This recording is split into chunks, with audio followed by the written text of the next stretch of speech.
Línea que se había trazado desde el principio está muy próximo, que prácticamente hace un año o poco más,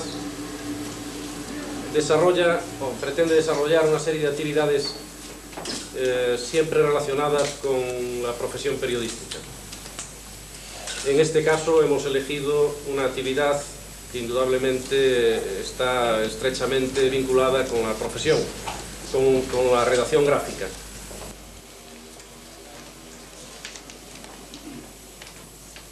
Señor Director General, señor Presidente, señoras y señores. En primer lugar, muchas gracias al Club de Prensa por la acogida que han dispensado a esta iniciativa de presentar en Ferrol la exposición Fotopress 88 y por hacerlo en un marco tan espléndido y tan ligado a las manifestaciones culturales como es el Ateneo Ferrolano.